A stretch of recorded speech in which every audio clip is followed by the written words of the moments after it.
아멘. 네, 지난주까지 로마서 강해를 마치고 이제 오늘부터는 창세기를 강해하려고 합니다. 구약 성경을 우리가 강해하는 것은 이제 처음인 것인데요. 그중 가장 또 중요하고 가장 핵심적인 이 창세기를 처음으로 이제 보게 되는 것입니다. 이 신약 성경이 주로 구원주 그리스도 예수님께 초점을 많이 두어 기록되고 있다면 그 구원이 어디서 근원하였으며 그 구원 역사를 누가 어떻게 계획하여 이루어가게 되었는가를 위해 우리가 이 창조 사건부터 잘 알아야 하는데, 이 창세기가 바로 창조주 하나님의 이 창조와 그로부터의 이 구원, 이 구속의 시작을 잘 보여주고 있는 책이기 때문입니다. 또 창세기는 이 성경의 첫 번째 책이자 우리 인간과 관련된 모든 그 처음 시작과 기원을 잘 보여주는 책입니다. 그래서 이 창세기의 영어 제목이 기원, 시작이라는 의미를 가진 제네시스라고 합니다. 제네시스. 그래서 하나님에 의해 모든 것이 기원되고 시작되었기 때문입니다.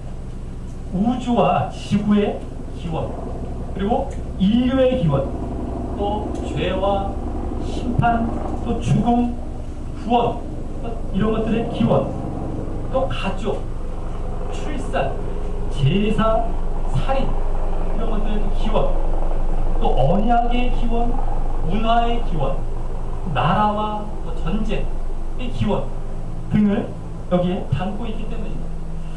그래서 이 창세기를 통하여 우리는 또한 이 인간 역사는 어떻게 흘러왔으며 또 나라는 존재가 왜 이 땅에 살고 있고 또 무엇을 위해 어떻게 살아야 하는지 등에 대해 잘 알 수 있게 되기에 이 창세기를 통하여 나의 근본과 내 삶의 진정한 목적 등을 더욱 확립해 나아가게도 되는 것입니다.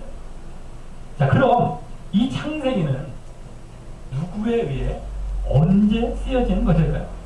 물론 하나님의 영감을 받아서 쓰여진 것이기에 결국 하나님이 진정한 저자이시지만 말입니다.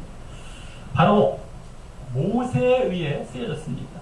이 모세 오경이라고 불리우는 구약 처음 이 5책인 창세기, 출애굽기, 레위기, 민수기, 이 신명기가 모두 모세에 의해 쓰여졌기 때문입니다. 예수님도 이 신약에서 그 사실을 말씀하셨고요. 모세오경의 나머지 책, 창세기가 아닌 그 뒤에 나머지 4책 모두와 또 구약 성경 다른 여러 곳에서도 모세가 이 모세오경의 저자라고 밝히고 있기 때문입니다. 자, 그런데 이 창세기가 언제 어떤 배경 가운데 쓰여졌느냐가 더 중요합니다. 모세오경 5권이 모두 모세에 의해 쓰여졌듯이 모세가 살아있을 그러한 시기인 것이고요. 또 신명기까지 써야 되니까 그 마지막 모세오경의 5번째 이 신명기까지 쓸 시기인 자신이 인도한 그 출애굽시킨 그 출애굽한 백성이 가나안 땅에 들어가기 전인데요. 그중 모세가 하나님의 소명을 받아 이스라엘 백성을 애굽에서 출애굽시킬 즈음이나 아니면 또 출애굽 이후 광야 생활 중에 썼을 것으로 보게 됩니다.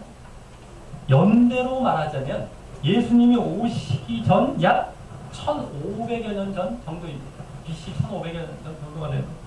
당시 나머지 이스라엘 사람들은 교육을 받지 못한 이 애굽의 노예였지만 모세는 당대 최고의 교육을 받은 애굽의 왕자의 신분을 거쳤기 때문에 그 지혜와 능력과 함께 또 하나님으로부터의 그 영감을 받아서 이렇게 썼던 것입니다. 그리고 중요한 것은 이것을 기록함으로 말미암아 1차적으로 이제 목적한 바가 있었는데, 그것은 출애굽한 그 이스라엘 백성에게 그들이 섬겨야 할 하나님을 바르게 알고 신뢰하여 이제 당시 이 다신론과 범신론 사상 등이 창궐하던 그런 고대 근동 문화 속에서 하나님만을 경배하게 하기 위해서인 것입니다. 자, 그들이 약 400여 년간 애굽에서 종살이를 하면서 그들의 믿음의 선조들이 믿었던 하나님을 거의 잊어버린 상태였기 때문입니다. 그러면서 그들이 이 선택받은 민족이라는 정체성과 함께 하나님으로부터 그들을 통해 주어진 하나님의 약속을 알게 하며 그들이 보여야 할 이 하나님께의 순종의 책임을 다하게 하기 위해서였던 것입니다. 그러기에 우리는 이 창세기를 앞으로 이제 보면서 이와 같은 출애굽한 이스라엘 백성을 그 1차 대상으로 기록했다는 사실을 일면 염두에 두고 보게 될 것입니다. 그리고 또 이 창세기를 기록한 더 본질적인 목적은 앞으로 이 모든 인류와 그중 예수님을 구주로 믿게 될 영적 이스라엘 된 자들에게 하나님의 창조와 구속 역사의 시작을 보여주기 위한 것입니다. 하나님의 창조와 구속 역사의 시작. 그래서 이 창세기에 나오는 창조된 인간이 타락한 이후 이스라엘 백성을 택하여서 그들에게 주신 자손과 땅에 대한 약속이 나오는데요. 그 자손과 땅에 대한 약속이 궁극적으로는 모든 인류에 대한 메시아와 하나님의 나라에 대한 약속이 되는 것입니다. 그리고 그 하나님의 이 메시아를 통한 구원 계획과 섭리를 보이는 것이 사실 이 창세기의 궁극적인 목적이 되고 다른 모든 성경도 마찬가지인 것입니다. 그것을 이제 한마디로 신학적 용어로 말하자면 구속사라고 합니다. 구속사. 그래서 우리는 이 창세기를 보는 동안 이 큰 하나님의 구속사적 목적 또한 늘 염두에 두고 보게 될 것입니다. 이 창세기에는 특히 그 메시아를 예표하는 인물들도 많이 나오고 이 구속사와 관련된 사건도 많이 보여지기 때문에 더욱 말입니다. 이 구속사, 구원 역사 이런 것들이 이 창세기에도 중심이 되는 것입니다. 자, 그럼 오늘 본문으로 들어가기에 앞서 이런 구속사적 흐름상 이 창세기가 크게 어떤 내용으로 구성되어 있는가 간단하게 말씀드리자면요. 이 창세기가 1장부터 11장까지 해서 한 약 2000년간의 정도의 이제 시간에 이제 그 내용이 나오는데요. 창조와 타락과 심판 사건을 보여주면서 구속의 필요성을 보여주는 부분이 되는 것이고요. 또 다음 12장부터 마지막 50장까지 해서는 약 300년간의 시간 동안에 있었던 일인데 흔히 족장이라고 불리우는 아브라함과 이삭과 야곱과 또 요셉의 삶을 통해서 타락하여 심판 가운데 처한 인간을 하나님께서 다시 이 개인으로부터 나라로 확장해 가며 이 언약과 약속을 주시며 구속 계획을 시작하시는 그 부분으로 시작하고 전개해 가시는 그런 부분으로 나누어 볼 수 있는 것입니다. 크게 두 부분으로 나뉘죠. 그리고 이 창세기는 그 중간중간 계보와 족보를 많이 보여주고 있는 특징이 있습니다. 앞부분, 아까 1장에서 11장까지 해서 벌써 5개가 나오고 족보가요. 또 뒷부분도 5개 해서 모두 10개의 계보가 나옵니다. 이는 하나님께서 이 사람들을 중심으로 그 구속사를 전개해 가시는 것을 보여주는 것입니다. 그리고 이 계보, 족보, 또 다른 말로 다른 의미를 그 원어상 다른 의미로 말하자면 역사, 뭐 대략이라고도 합니다. 여기는 이렇게 번역됐지만 계보, 족보, 역사, 대략이란 말이 히브리어로 이 성경, 이 구약 성경에 쓰는 히브리어로 쓰여졌죠. 그래서 이 히브리어로 톨레도트라고 하는데요. 그것이 이 창세기를 이제 헬라어로 번역한 70인역이라는 성경이 있습니다. 예수님 오시기 전에 헬라어로 번역이 됐는데 70인역이라는 그 성경의 제목, 창세기의 제목에 출처가 되게 되고요. 그래서 이제 족보 계보라는 뜻을 가진 게네시오스라는 말을 이제 헬라어 영어에서는 이 제목으로 붙이고 있습니다. 창세기 제목. 그것을 다시 영어로 옮겨오면서 그 기원이란 뜻을 가진 제네시스가 된 것입니다. 원래 창세기가 쓰여진 히브리어 제목, 원래 히브리어로 쓰여졌는데 그 히브리어 제목은 원래 성경에는 원래 구약 성경은 다 제목이 없었습니다. 제목이 없어갖고 유대인들이 다른 구약 책에도 이 관습상 그 맨 첫 단어를 따와갖고 이 이름을 붙이게 된 것이죠. 편리상. 그래서 맨 처음 단어를 이 창세기로 따서 붙인 그 태초에라는 말, 그것이 이제 베레시트라고 합니다. 히브리어는 베레시트라는 말이 있지만 말입니다. 하지만 이제 이게 게네세우스 또 제네시스 영어로는 이렇게 된 것입니다. 영어로는. 자, 그래서 계보가 이렇게 쭉 나온다. 자, 이러한 배경을 마음에 두고 앞으로 창세기를 대하시기 이제 알아듣고요. 이러한 배경을 이제 우리 잘 알고 있어요. 지금부터는 이제 오늘 본문인 창세기 1장 1절을 본격적으로 보도록 하겠습니다. 이 창세기 1장 1절은 짧은 한 절이지만 여러 가지로 중요한 사실을 보여주는 절입니다. 먼저 이 태초에라는 말은요, 우리가 이제 여기 한 4가지 정도로 분리해서 이 단어를 볼 수가 있는데, 먼저 이 태초에라는 말은 원어에도 가장 먼저 나오는 단어로서 이 창세기의 원 제목과도 같은 말인데요. 아까 말씀드렸듯이 베레시트라는, 자, 그 의미는요, 이 태초에라는 의미는 시간이 처음 시작할 때를 말합니다. 시간이 처음 시작할 때. 그래서 요한복음 1장 1절에도 이 태초에라는 말이 이제 단어가 나오고 있죠. 태초에 말씀이 계시니라. 이 말씀이 하나님과 함께 계셨으니 이 말씀은 곧 하나님이시니라. 말씀이 물론 예수 그리스도를 얘기하는 것이지만 어쨌든 태초에 그 말씀이 하나님과 함께 계셨다 하면서 나옵니다. 태초에라는 말이. 그런데 그 요한복음에서의 그 태초는 예수님이 말씀으로 하나님과 함께 계셨던 것을 말씀하는 것이기에 영원 전, 즉 시간이 시작되기도 이전인 영원의 상태에서의 그 태초를 말한다면요. 그 태초. 여기서의 그 태초는 이제 하나님께서 천지를 창조하심으로 시작된 그 시간의 시작을 말하는 태초인 것입니다. 영원 전입니까? 이건 창조가 시작된 그 시점에서 시작을 했고요. 여기서의 태초는요. 즉 지금 우리가 눈에 보이는 이 세상이 시작되는 시작점으로서의 태초인 것입니다.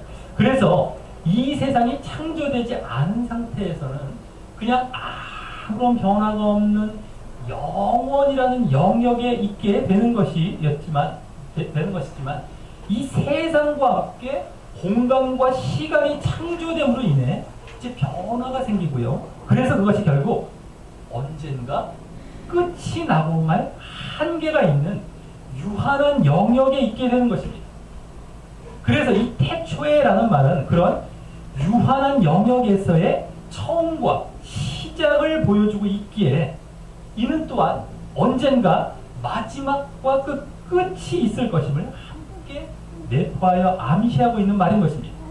즉, 이 세상이 마지막 종말이 있을 것임을 말입니다. 이 창조된 세상에 마지막 종말이 있을 것입니다. 그래서 이 태초에라는 말은 앞으로 이 세상의 종말을 말씀하고 있는 성경의 마지막 책인 요한계시록을 지시하면서 거기에 이르기까지 이 세상이라는 무대가 이제 막 시작된 것임을 선포하여 보여주고 있는 말인 것입니다. 물론 아직 인간이 죄를 짓고 타락하기 이전 상태이기는 하지만 이 말 안에는 하나님께서 인간이 타락할 것을 미리 아시는 예지에 의해서 그와 같은 유한함을 담아 말씀하고 있는 말이라고 할 수 있습니다. 그러니 이 말 속에서 벌써 하나님께서는 이 유한한 세상으로에서부터 건짐받고 구속받아, 유한한 세상에서 끝이 거기서부터 건짐받고 구속받아서 나중에 영원이라는 시간 속으로, 그 영원한 세계 속으로 들어갈 필요성에 대해 암시하고자 하셨다고도 볼 수 있습니다. 그러니 또한 이 창세기의 첫 단어는 이미 그 유한한 이 세상을 우리가 왜 살고 어떻게 살아야 하는지를 생각해 보도록 초대하고 있는 말이 되기도 하는 것입니다. 1차적으로는 지금 출애굽하여 광야의 여정을 지내고 있는 이스라엘 백성에게, 그리고 궁극적으로는 이 세상이라는 광야 같은 삶을 유한함 속에 갇힌, 즉 죽음에 매여서 두려움과 절망 가운데 살아야 할 모든 인류에게 말입니다. 자, 다음, 이제 두 번째로 히브리어 원어의 구조상, 태초에 하나님께서가 아니라 히브리어에는 창조하시니라는 동사가 먼저 나옵니다. 그래서 그것을 먼저 보려고 합니다. 이 창조라는 말을 통해 앞서의 그 태초가 시작이 된 것이 의미를 갖기 때문입니다. 뭐가 딱 창조가 되고 만들어져야 그 시간이 시작되고 공간이 시작되고 이제 시작이 된 것이죠. 태초라는 것이. 자, 이 창조라는 말은 그 원어상 아무것도 없는 무에서 유를 창조하는 것을 말하는 것인데요. 이는 하나님께서 눈에 보이지 않는 영원이라는 그러한 영역에서 눈에 보이는 이 세상, 이 유한한 세상을 창조한 것이기 때문입니다. 그래서 완전한 무는 없는 것이죠. 완전한 무는 없습니다. 엄연히 하나님과 그분의 나라가 존재하고 있었기 때문입니다. 눈에 안 보였을 뿐이지. 눈에 안 보이는 것을, 보이는 것을 창조한 것입니다. 이게 무에서 유다라고. 근데 엄연히 눈에 안 보이지만 하나님과 그분의 나라는 존재하고 있었습니다. 그 차원과 영역이 다를 뿐이죠. 그럼 이 무에서 유를 있게 하는 창조를 하실 수 있는 것은 하나님밖에 없습니다. 다른 말로 이 보이는 것은, 우리가 지금 보이는 것은 하나님에 의해서만 보이지 않는 것에서부터 말미암은 것입니다. 히브리서 11장 3절에 믿음으로 모든 세계가 하나님의 말씀으로 지어진 줄을 우리가 아나니 보이는 것은 나타난 것으로 말미암아 된 것이 아니니라 라고 말씀하고 있는 것처럼 말입니다. 보이는 것은 나타난 것. 지금 이러한 보여지고 나타나고 있는 것으로 말미암은 것이 아니라 전혀 없어. 무와 같은 상태. 보여지지 않는 것에서 하나님만이 이렇게 나타나게 된 것입니다. 이게 창조다라고 합니다. 다른 우리 인간의 창조가 있죠. 우리 인간들이 이제 지금 창조를 하죠. 창조는 이미 현재 있는 것에서 만드는 것이죠. 엄밀히 말해서 모방이고요. 모방. 이미 있는 것을 발견한 것뿐입니다. 인간의 창조는요. 하나님께서 이미 모든 재료와 생각할 능력까지 다 주셨기에 그것을 조합하거나 잘 활용한 것뿐이기 때문입니다. 그러니 인간이 이 창작 작업이나 또 예술 작업을 하면서 그 근원 되시는 그 재료를 주시고 그 모든 이런 걸 주셨던 그 근원 되시는 분을 항상 놓쳐서는 안 됩니다만은 오히려 그 일들을 하는 사람들은 보통 보면 자신이 그 창작의 근원, 창조의 근원인 줄 알고 하나님을 무시하는 경우가 많죠. 네? 많이 있습니다. 그런 분들도 있죠. 자, 하나님께서 모든 것을 무에서 다 만드시고 주셨다는 것은 하나님께서 그만큼 모든 것을 알고 계시고 만드실 수 있다는 것을 보여주는 것입니다. 우리가 아무리 새롭고 뛰어난 것을 만들어내도 하나님 앞에서는 전혀 새로울 것이 없는 먼지와 같은 것에 지나지 않는 것입니다. 지금 스마트폰 같은 경우도 얼마나 발전된 겁니까? 아무 먼지입니다. 하나님 앞에 먼지예요. 하나님 머릿속에서는 그 이유만 할 수가 없죠. 비디오 이런 거 다 나중에 하늘나라에 우리의 모습을 골고루 다 예표해 주는 거 아닙니까? 사진 찍혀 나오는 거, 사진 찍혀 나오고 거기에 세 발의 먼지만 못합니다. 오히려 우리에게 예표하는 정도이시죠. 자, 그래서 근데 그것을 통해서 오히려 하나님을 무시하는 것이 문제인 것입니다. 그리고 자기들이 막 만들었다고 하나님만 무시해요. 자, 그리고 우리가 논리적으로 생각해 보아도 이 무에서 유가 나왔던 것이 성립이 됩니다. 눈에 보이는 것이, 지금 눈에 보이는 것이 처음부터 이렇게 있을 수 없기 때문입니다. 어떤 작용이나 어떤 힘에 의해 주어지지 않으면 이 물질이, 눈에 보이는 것들이 처음부터 저절로 존재할 수 없는 것입니다. 그럼 그 원천되는 존재가 분명 있어야 하는데 그분이 바로 하나님이신 것입니다. 곰곰이 생각해 봐야 됩니다. 이게 이제 철학이 되는 겁니다. 그런 것들을 들어. 근데 우리는 이미 답을 다 알고 있잖아요. 말씀 보면 사람은 이상한 답을 확실하게 알고 있어요. 자, 그럼 여기서도 하나님의 존재는 증명이 되는 것입니다. 왜냐하면 지금 눈에 보이는 것이 엄연히 존재하고 있다는 것은요. 엄연히 존재하고 있다는 것은 누구나 이제 확실히 알 수 있는 것이고요. 자, 그렇다면 그것을 가능케 한 존재가 분명 있다는 것도 확실하게 해주기 때문입니다. 그리고 그 원천인 한 분만큼은 스스로 존재해야 하는 것입니다. 그렇지 않다면 위로 한도 끝도 없이 올라가야 하고요. 그래서 이 세상이라는, 지금 우리가 눈에 보이는 이 세상이라는 존재도 있을 수 없던가, 있어도 위에서 엎치락 뒤치락 하는 바람에 금방 뒤바뀌었을 것이기 때문에 엉망진창이 됐다. 막 뒤바뀌었을 것입니다. 근데 이 세상은 분명히 엄연히 존재하죠. 근데 이것은 뭡니까? 이렇게 막 무질서하게 흘러가지도 않죠? 거기만 가만히 봐가지고. 자, 그래서 하나님께서는 출애굽기에서 3장에서 모세에게 당신을 설명하시기를 나는 스스로 있는 자이다라고 소개하시던 것이죠. 스스로 있는 자. 그 유일하신 한 분이 계셔야 돼요. 하나님이신 거예요. 자, 그래서 이 세상은, 그러니까 우리가 이미 존재하고 있다는 자체, 그게 중요한 거예요. 그것이 분명히 누군가는 그분은 어떻게 그걸 따질 것이 아니라 분명히 있다는 것이, 우리가 존재하고 있습니다. 분명히 있어. 어떻게 그분이 존재하시는 건 알 수는 없습니다. 그분이 분명히 한 분이 계셔야 되는데 그 스스로 계신 또 유일한 한 분이 계셔야 되는 거예요. 이걸 분명히 할 수 있어요. 우리가 왜 존재하라는 걸 증명하는 건 똑같아요. 하나님께서 어떻게 존재했어? 따지고 막 그냥 우리가 없다고 막 우기는 거가 똑같습니다. 우리가 있는데 없다고 막 우기는 거가 똑같아요. 나는 분명히 보고 있고 다 존재하고 없다고 막 우기는 거가 똑같아요. 그 있을 수가 없는 일이잖아요. 그럼 잘 생각해 보시죠. 자, 그래서 이 세상은 분명 누군가의 창조가 아니면 존재할 수 없었던 것입니다. 이는 현재 창조를 부인하고 있는 사상인 진화론을 강력히 배격하는 것입니다. 그리고 그분은 분명 존재해야 합니다.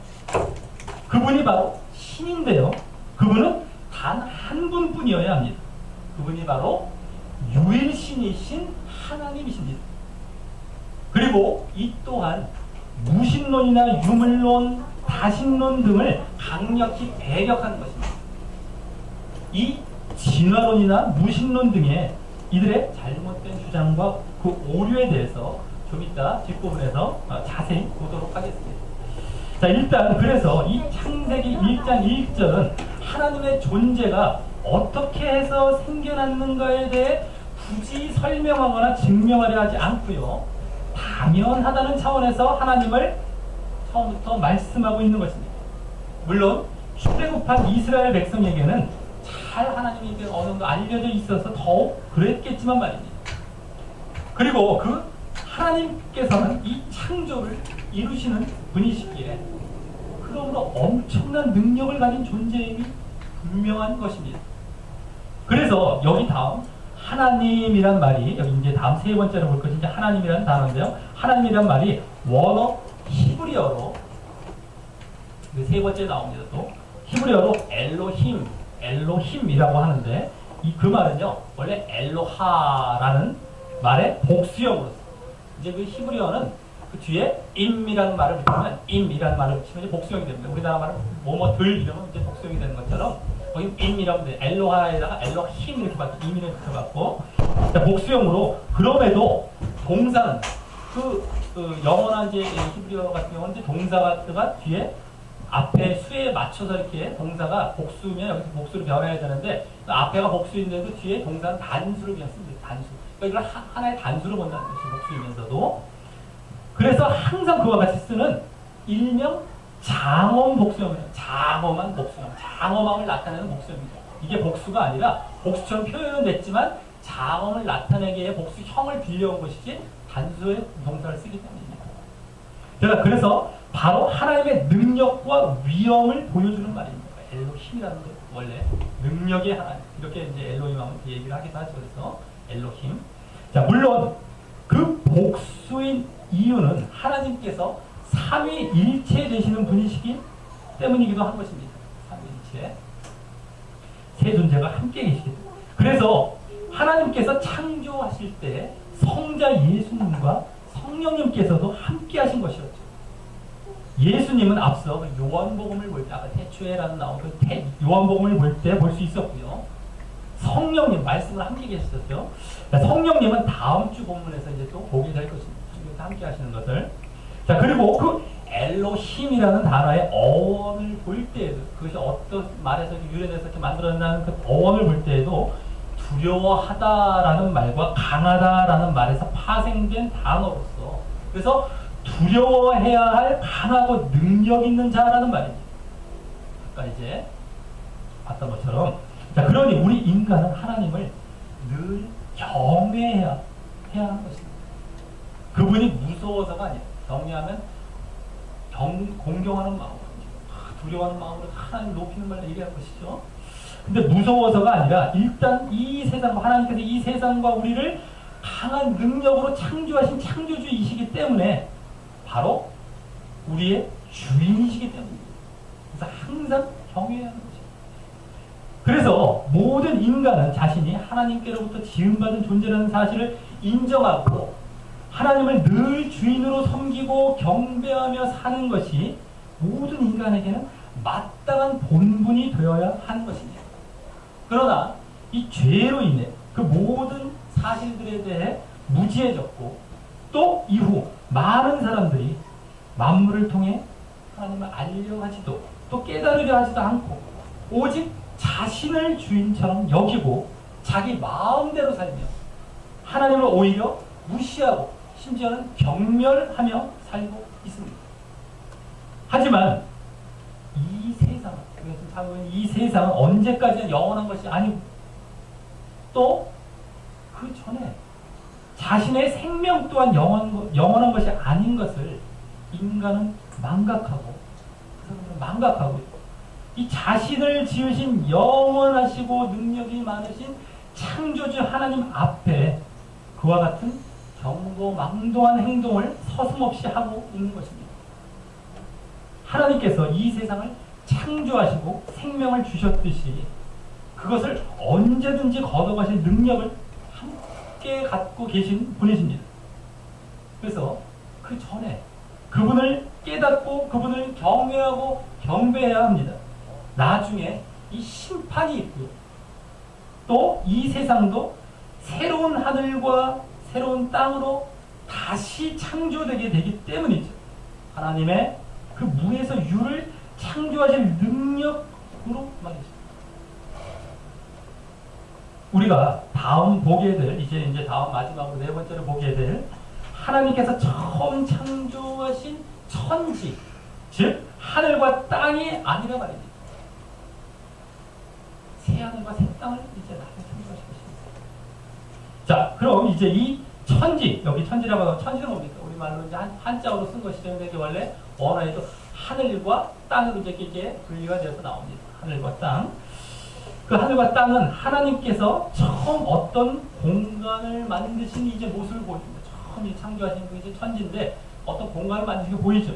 그것은 하늘, 먼저 하늘이라는 우주라는 어떤 무형의 공간, 형태가 없어 보이는 어떤 무형의 공간 안에 땅, 지구. 땅은 이제 지구를 특별히 우리가 살고 있는 지구죠. 땅이라는 유형의 공간이 담겨있는 모습입니다. 우주와 함께 하늘과 함께 그 땅, 지구가 이렇게 창조가 된 겁니다. 무형의 공간 안에 유형의 공간, 땅이라는 눈에 보이는 공간이 담겨있는 겁니다. 그리고 이것들이 조금씩 변화함으로 시간이 생기게 되는 것이죠, 시간.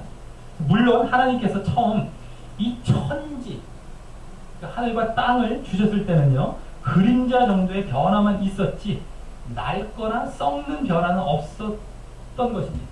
인간이 죄로 인해 타락하면서부터 이 자연계도 함께 부패하면서 그와 같이 유한한 존재가 되어버린 것이죠. 이 모든 땅과 만들어진 천지가. 로마서 8장에 그것이 사실 나옵니다. 우리 로마서 8장 20절과 21절을 찾아서 함께 읽어보도록 하겠습니다. 로마서 8장 20절과 21절입니다. 전에 보았던 로마서 8장 20절과 21절, 피조물이 죄로 인해서 함께 부패를 가게 되었던 그런 사실을 보여줍니다. 인간의 죄로 인해서. 자, 8장 20절, 21절 우리 다 찾으셨으면은 8장 20절, 21절 로마서 다 찾으시면 한 목소리 읽겠습니다. 시작. 피조물이 허무한데 굴복하는 것은 자기 뜻이 아니고 오직 굴복해 하시는 이로 말미암음이라. 그 바라는 것은 피조물도 썩어짐의 종노릇한 데서 해방되어 하나님의 자녀들의 영광의 자유에 이르는 것이니라. 아멘. 썩어지는데 종노릇한다고 그러죠. 네, 험한 게 굴복한다고 그러고요. 이게 이제 인간의 죄로 인해 나중에 영광의 자유 가운데 피조물이 완전 영원한 다시 존재가 되지 이렇게 바라고 있다는 사람을 이제 표현한 겁니다. 자, 그래서 결국 요한계시록에 나오는 다시 창조된 새하늘과 새 땅을 인간들과 피조물 모두가 바라게 되는 것인데, 그러기에 지금 이 천지를 창조하셨다라는 말씀 속에서, 이 천지라는 말씀 속에서 이 유한하고 썩어질 세상으로부터 구속받아 앞으로 있게 될 새하늘과 새 땅, 새 천지죠, 새 천지. 그 영원한 세계 천국에 들어갈 필요성에 대해 암시하여 말씀하고 있는 것이라고 볼 수 있는 것입니다. 이미 죄로 인해 타락한 출애굽한 이스라엘 백성에게 1차적으로 기록한 것이기에 더욱 말입니다. 이미 아담에 의한 죄의 사건 이후의 사람들이었기 때문에 더욱 그 새하늘과 새 땅의 구속의 사건의 그 필요성을 갖다가 구속의 필요성이 있을 것임을 천지라는 말 속에서도 이제 보여주고 이렇게 기록이 됐을 것이다. 자, 이렇게 해서 짧은 이 창세기 1장 1절에 담긴 중요한 의미들을 그 단어별로 네 가지로 나누어서 태초, 창조, 하나님, 천지에 대해 살펴보았는데, 이 중 앞서 말씀드렸듯이 창조와 하나님에 대해서, 창조, 하나님에 대해서 이 두 가지에 대해서 그것을 반대하여 나온 진화론이나 이제 무신론과 같은 이론들의 주장과 오류를 보며 말씀을 마칠까 합니다. 먼저 창조론을 부정하기 위해 나온 진화론, 창조를 부정하기 위한 진화론의 그 모순과 오류입니다. 이 진화론은 창조론과는 달리 아무런 절대자가 없이 어떤 물질이 저절로 발생하고 그것이 오랜 시간 걸쳐 진화하여 이 세상을 이루고 우리 인간도 되었다는 이론입니다. 벌써 그 자체에서도 벌써 믿겨지기 힘든 얘기죠. 자, 그래서 그들은 진화가 되려면 오랜 시간이 필요하기 때문에 이 우주와 지구의 역사를 한 150억 년 이상으로 추정하게 됩니다. 막 진화가 될 어떤 시간이 있어야 되기 때문에 몇백억 년은 보죠. 이 창조를 본 적이 없기에 저들은 이 진화론을 주장한 것인데요. 그것은 이것이 처음 어떻게 나오게 되냐면 1859년, 물론 150여 년 정도 되겠죠. 1859년 다윈이라는 사람이 주장한 이래, 그것이 그럴듯해 보였지만 아직 증명되지도 못했고요. 앞으로도 증명될 수 없는 가설입니다. 가설. 증명된 적도 없었어요. 앞으로 힘듭니다. 왜냐하면 왜 증명이 될 수 없냐, 이제 이 오류를 말씀드릴 텐데요. 우선 첫 번째 과학적으로 보세요. 원시 상태의 우주에 있던 어떤 무기 물질이 어떤 화학 작용에 의해서 아미노산이 되어야 한다고 주장하는데, 그런 적도 없고요. 또 우연히 아미노산이 만들어졌다 하더라도 이 아미노산이 생명체의 그 단백질이 될 수 있는 확률은 10에 2만승분의 1밖에 안 되는데요. 10을 2만 번 곱한 겁니다. 10을 2만 번 곱한 거예요. 분의 1, 내 확률이라는 겁니다. 이것과 저것 있다면 그건 어떻게 될까요? 2분의 1이죠? 이거 둘 중에 하나? 근데 10을 갖다가 2만 번을 곱해보십시오. 우리가 수를 셀 수도 없습니다. 우리 수의 단위 경에서 끝났죠. 경 정도에서. 해까지 가나요? 그건 이미 저 생활의 피가 돼서 2만 번 곱한다는 거는 뭐 보이지도 않죠. 이렇게. 그만큼 분의 1이라는 겁니다. 확률이. 자, 그런데 확률학, 수학 이제 확률학에 보면 10의 50승분, 10을 50번 곱한 것 분의 1 이하의 확률은 일어날 가능성이 없는 것이라고 이제 말을 합니다. 그렇기 때문에 이 무기물로부터 간단한 어떤 생명체 하나가 우연히 저절로 생성될 수 있는 확률은 실제적으로는 전혀 없는 것입니다. 그것이 일어나는 것은 2만 개, 이 자동차 부품인지 2만 개 정도, 2만 개나 되는 자동차 부품을 하늘로 확 던졌는데 딱 떨어지면서 자동차가 딱 만들어서 나오는 그 확률보다 더 훨씬 어려운 확률입니다. 한번 그거를 얼마큼 그걸 던져봐야 그게 이루어질까 무한대로 던져보십시오. 안 이루어지죠. 그건 있을 수 없다는 겁니다. 자, 또 이제 다른 이제 지질학적 약간 그 유전학 뭐 이렇게 이쪽으로 봤다면 생물학적으로 봤다면 지질학적으로 화석 기록을 보면요, 진화론에서 말하는 이 두 생물 사이에 중간 형태가 나와야 되잖아요. 진화가 된, 변화가 된. 근데 그 화석이 나온 적이 없습니다. 발견된 적이 없습니다. 그러기에 진화된 것이 아니라 처음부터 그 모양 그대로 창조됐었다는 것입니다. 시조새 같은 걸 굳이 들어야 되는데 그 시대에도 그것이 아니라는 게 밝혀졌습니다. 그리고 하필이면 또 그거 하나만이니까, 그죠? 굳이 우겨도. 그러니까 그런 것들 다 말이 안 되고 처음부터 오히려 그 모양 그대로 창조됐다는 건 오히려 밝혀졌죠. 중간 단계가 없습니다. 또 진화론자들은 어떤 그 종 안에서 환경에 따라 변이가 일어나는 것을 그 진화의 증거로 말하는데요. 그것은 그런 변이는요, 같은 종 안에서만 어떤 유전 법칙을 따라 변화할 뿐이지 전혀 다른 새로운 종으로 변한 적이 없습니다.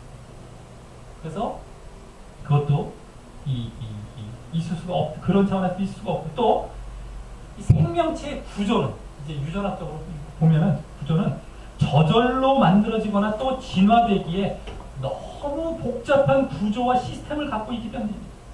그래서 오히려 2012년 얼마 안 됐죠.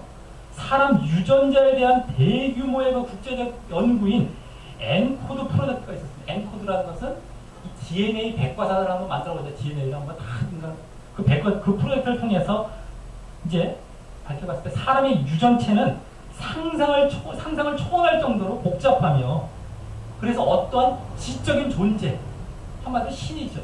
신에 의해 설계되는 것이 아니면 있을 수가 없다는 그런 결론이 발표가 되었습니다. 얼마나 복잡한지.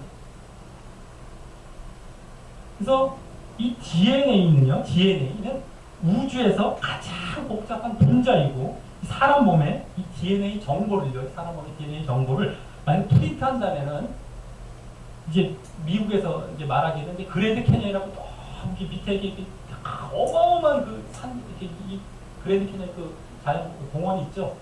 그거를 78번 채우고도 남는 양이라고 합니다. 사람 한 사람의 양. 이 다른 말로 말하자면요, 우리 세포 하나, 인간의 세포 하나의 DNA 정보를 뽑는다면 그걸 책으로 쌓으면 10층 높이, 아파트 높이의 분량이라고 보십시오. 근데 인간의 세포가 몇 개가 있냐면 60조개가 있습니다. 60조개. 하나를 10층 높이로 쌓는다면 그거를 60조개로 한번 깔아보십시오. 이 서울 가득 채울 겁니다. 인간 한 명이. 근데 그것에 조금만 어긋나면 어떻게 기어가 하잖아. 완벽하게 그 수많은 것이 완벽하게 맞아 들어가야 우리 인간의 몸이 딱 튀어납니다. 기어가가 아니에요. 그것이 우연히 발생되겠습니다. 오히려 과학이 발달될수록 이거는 신이 아니면 안 됩니다. 하나님이 안 되면 안 되는 게 더 밝혀지는 겁니다. 과학이 하나님을 반대하는 것이 아니라 그거 연구하다가 사람들이 막 깨져나가요. 그런 사람들 하나님이 인정하게 됩니다. 자, 그리고 또 이 자연과학의 근간을 이루고 있는 두 가지 기본 법칙인 연력학 제1법칙과 연력학 제2법칙이 있습니다. 거기서도 어긋납니다.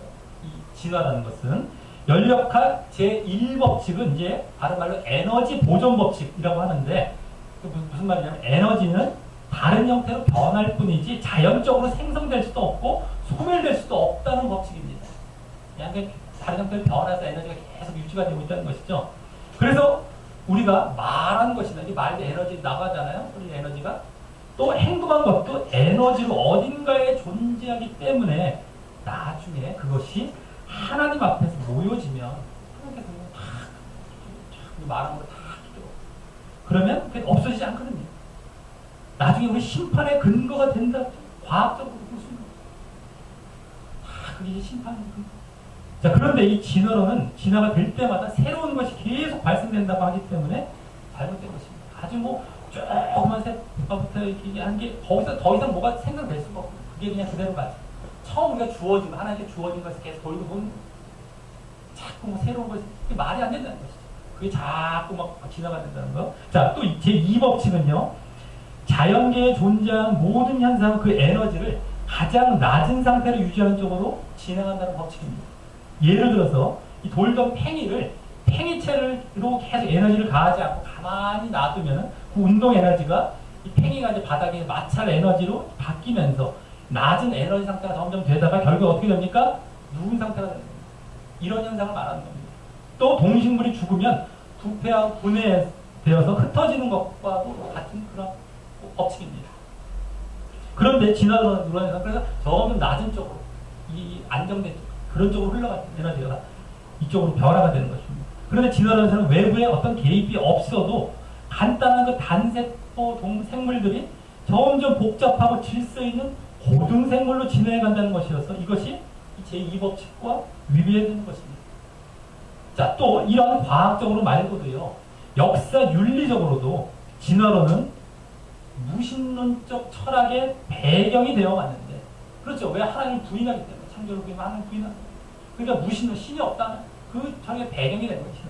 그래서 히틀러, 나치즘이나 칼 막스의 공산주의 태동시키는 토대가 되어준 것을 보면요. 악을 행하도록 하는 사단이 조장한 것임도 우리가 보면 알 수 있는 것입니다. 이 진화론은 결국 글로 악으로 가는 거예요. 자, 또 사람의 마음과 생각의 출처, 그죠? 우리 내면 또 선악을 느끼는 그러한 양심, 또 종교적인 심성, 하나님과 절대자를 찾는 어떤 이런 심성의 출처는 설명이 불가능한 것입니다. 그럼 어떻게 더 생각합니까? 진화론인데 물질 생각, 그럼 어떻게 다 생각? 자, 이와 같이 오류와 모순 투성이인 이 진화론을 그럼에도 지금 하나님을 믿는 사람들조차도 이 진화론을 받아들이는 경우가 많이 있을 정도로 사단에게 속고 있는 것입니다.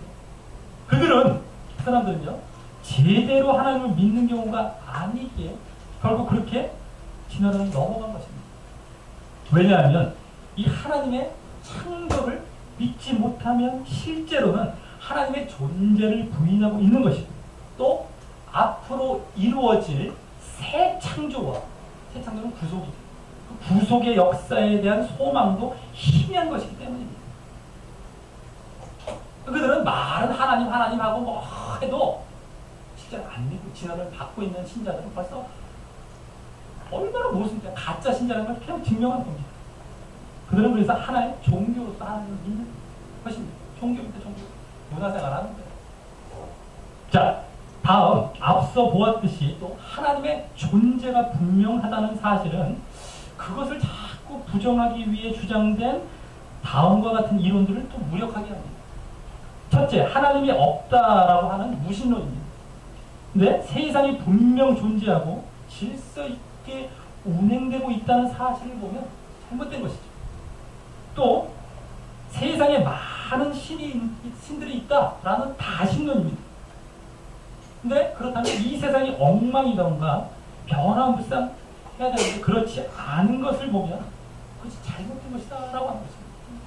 또 하나님은 인격체가 아니라 단지 우주의 힘과 에너지로서 만물 안에 존재한다. 만물 안에, 모든 만물 안에 어떤 신성, 에너지로서 존재한다. 이런 범신론은 이제 또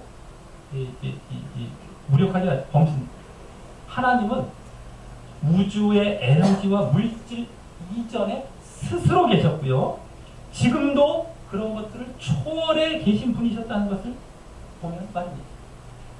아까 다 우리가 말씀드린 그 내용이 다 나옵니다. 또 눈에 보이는 것과 물질이, 이런 물질들이 이 세상의 전부라고 이제 여기는 물질주의와 유물론입니다. 근데 하나님은 물질 창조 이전에 영원의 영역 속에 영으로 계셨고, 무에서 그 물질을 그 영역에서 물질을 창조하셨고, 물질은 잠시 유한한 이 영역에 존재하다가 썩어 없어질 것이기 때문에 잘못된 것입니다. 아까 나왔던 것입니다. 또 인간이 세상의 중심이라고 하는 인본주의나 그와 비슷하게 이 세상이 전부다, 그런 세속주의가 있습니다. 그것도 이제 무력합니다. 인간과 세상은 그냥 피조물로서요, 그 주인이 바로 하나님이시고, 또 나중에 다시 재창조해요. 세계가 올 것을 보면 우리 인간도 마찬가지예요. 세상 다 재창조, 우리는 부활을 봤어요. 다 재창조. 그래서 재창조가 잘못된 것. 자, 이러한 이론들은 오늘 본문 한 절을 통해 그것이 잘못된 것임이 충분히 밝혀지는 것인데, 그러므로 이런 이론들이 중에 하나라도 내 마음에 들고 그런 거 자리 잡고 있었다고 한다면, 그것은 내 자신이 믿음이 없고 무지한 것 때문임을 잘 아시고 빨리 바르게 돌이키시기를 바랍니다. 자, 말씀을 맺습니다. 오늘 말씀은 이제 창세기를 처음 시작하면서 창세기의 첫 한 절의 말씀으로서 짧지만 중요한 이 사실과 의미를 보여주고 있는 말씀이었습니다. 주로 하나님에 의한 세상 창조를 보여주는 이 한 절을 구성하고 있는 주요 네 단어마다 벌써 우리가 이 창세기를 통해 주로 염두에 두고 보려고 하는 구속사적인 내용과 또 우리 삶의 목적을 생각해 보도록 하는 내용이 담겨 있었기 때문입니다. 그래서 먼저 태초라는 말은 세상의 시작과 함께 마지막을 또한 가리키고 있어서 이 세상의 유한함을 함께 암시하고 있었기에 우리가 영원한 세계로의 구속이 필요하고, 또 그것을 위해 이 유한한 세상을 무엇을 위해 어떻게 살아야 하는지도 지시하고 있었습니다.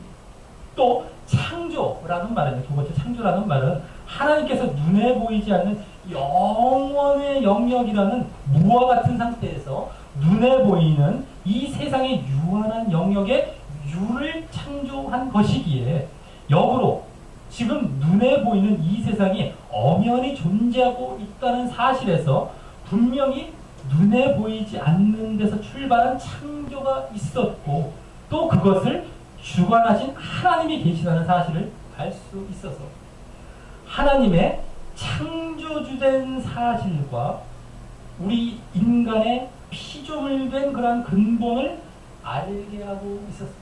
우리는 피조물일 뿐이죠. 하나님의 창조주. 또 하나님, 세 번째 하나님이란 말은 그 창조를 이루셨고, 또 그러한 어마어마한 창조를 이루셨고, 또 그 단어도 장엄복수용이어서 이 하나님께서 엄청난 능력과 위엄을 가지셨고, 그래서 이 앞으로 심판과 재창조도 이루실 것임을 알게 하여 우리 인간이 하나님을 주인 삼아 늘 하나님을 경외하고 경배하며 살아야 한다는 사실을 보여주고 있었습니다.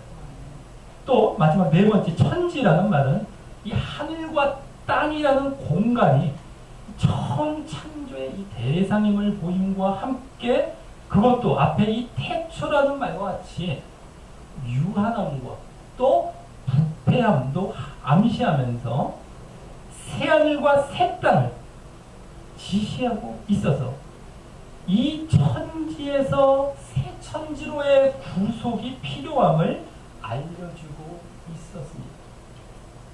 자, 그래서 오늘 이 짧은 창세기 첫 말씀을 통해 우리는 먼저 하나님이 온 세상의 창조주이시자 우리의 주인이심을 알고 하나님을 경배하고 찬양하며 순종하며 하나님의 영광을 위해 살아가길 다짐해야 합니다. 그것이 없이는 내가 주인이 되어 내 중심으로 살며, 그래서 하나님을 믿는다고 해도 하나님을 친밀하고 가까이 대할 수 없어 삶 속에서 하나님과 동떨어진 삶을 살고 이중적인 가짜 신앙인의 삶을 살게 되기 때문입니다. 또 우리가 진화나 또 우연히 존재한 것이 아니라 엄연히 분명 존재하시는 하나님으로부터 창조되었다는 사실을 알고 우리가 아무 의미 없이 아무렇게 막 살다가 가면 될 인생이 아니라 우리 인생이 분명 하나님을 위해 또 하나님의 영원한 나라의 목적을 두고 살아가기를 다짐해야 합니다. 그리고 하나님께서 창조하신 이 세상은 유한하고 마지막이 있어서 구속사가 막 시작된 무대와도 같아서 우리는 거기서 유한한 이 세상부터 구속함을 받아야 하는 존재임을 알고서요. 그 구속함은 바로 하나님의 창조 때, 하나님께서 창조하실 때 이 말씀으로 함께 하셨고, 또 직접 스스로도 나는 알파와 오메가, 처음과 나중이요, 시작과 끝이라 라고 말씀하신 예수 그리스도에 의한 것임을 알고 우리가 회개하고 그분을 믿어 그분을 굳게 붙들고 그분을 따라가야 할 것을 더욱 결단해야 합니다. 결국 그분께서, 그 예수 그리스도께서 새 창조에 속한 만유의, 새 창조에 속한 만유의 상속자가 될 것이기 때문에 우리가 거기부터 우리도 상속받게 되는 것이죠. 자, 우리 모두 창세기의 첫 말씀을 통해 이와 같은 이 모습들을, 다짐들을 더욱 확실하게 다지는 자 되시며 앞으로 이 창세기를 통하여 하나님과 그 뜻을 더욱 알아 하나님을 더욱 가까이하고 친밀하게 되시기를 소원하시는 자 되시기를 예수님의 이름으로 간절히 축원합니다. 우리 다 같이 찬양하시면서 기도로 나아가도록 하겠습니다.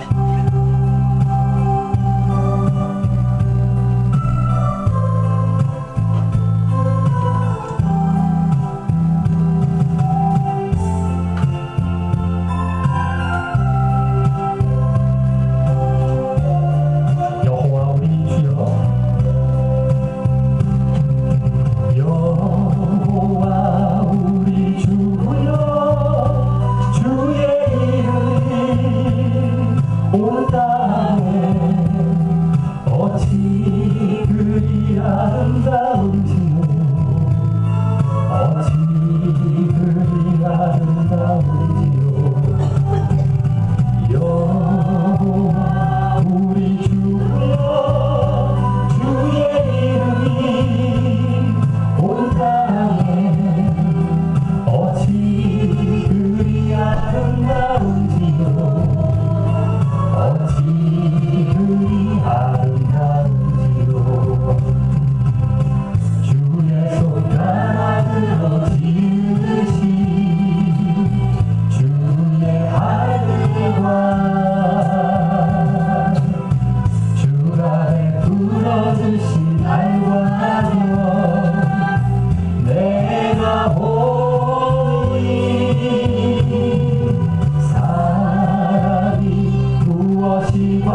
말씀이었기 때문입니다.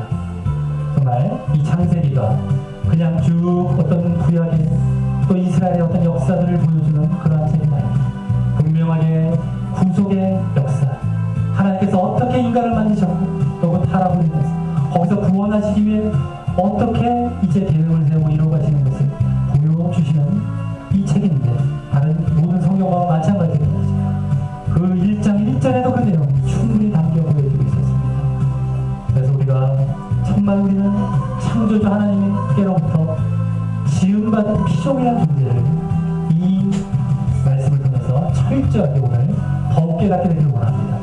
이 창조가 우리가 믿어지고 정말 깨달아지고 정말 이것이 진정, 그래서 내가 피조물됨을 인식하지 못하면 우리 하나님을 제대로 믿고 있는 것이 아닌데, 그리고 나중에 우리가 구원 다 추상적으로 알고 있는 겁니다. 그걸 바라지도 않아요. 이 땅의 소망을 봅니다. 엉터리죠. 가짜죠. 하나님 앞에 가면 다 들어갑니다. 그리고 구원을 못 받습니다. 창조가 그만큼 중요한 것이죠. 그것이 오늘 분명히 이 말씀 안에 보여주고 있었다라고 하는 겁니다.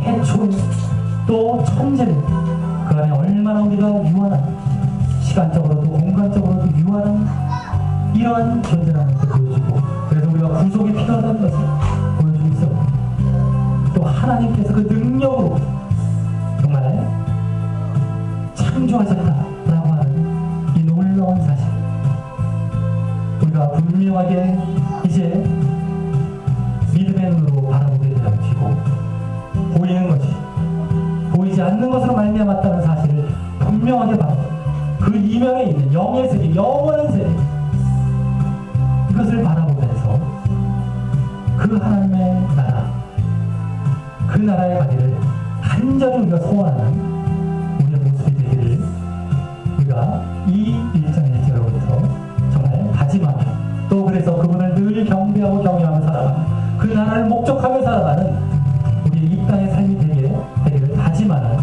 우리의 모습들이 되기를 소원하면서 우리 다 같이 기도 드리시겠습니다. 하나님 아버지, 감사를 드리옵나이다.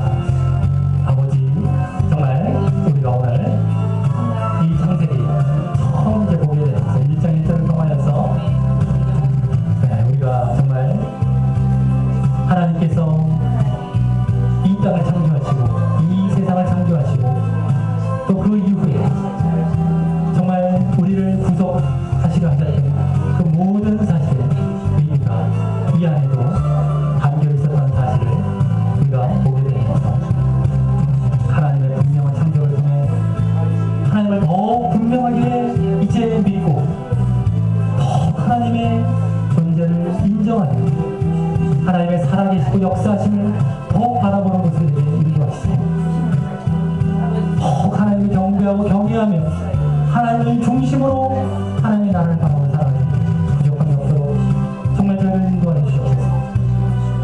또 우리가 이 땅, 이 시간이 전부가 아니라 영원한 새하늘과 새 땅에 이제 우리에게 정말 새로운 시간과 새로운 영역이 있다라고 하는 사실을 우리가 분명히 알아서 정말 그 구속의 역사가 지금 이루어지고 있다는 것을 알고 정말 거기에 나아갈 수 있는 그러한 모습이 될 수 있게 인도하여 주시옵소서. 이 말씀 속에서 벌써 그러한 것을 암시하고 있습니다. 우리가 예수 그리스도를 통한 구원을 이제 우리에게 필요함을 우리가 느끼게 하고 정말 계셨음을 우리가 보면서 더욱더 하나님께서 어떻게 이 세상을 시작하게 하셨고 또 어디로 향해 우리를 가게 하시려고 하는지 분명히 깨닫고 거기에 합당한 우리의 삶과 우리의 모습이 될 수 있도록 인도하여 주시옵소서. 세상이 지금 어떻게 존재하여 어디를 향해 가는지 전혀 모르는 사람들이 정말 너무너무 많사오나 우리는 이 1절 말씀을 통해서 그것을 더 분명히 깨닫고 분명히 알 수 있게 되었사오니 이제 더욱더 확실하게 우리의 삶의 목적을 분명히 알고 이 땅에 소망을 두는 것이 아니라 자기 중심의 삶을 살아가는 것이 아니라 분명하게 그 영원한 세계, 정말 또 그 나라의 주인이신, 그 주의 왕이신 하나님을 중심으로, 또 예수님을 중심으로 살아가는 우리의 모습들이 되게 하여 주옵소서.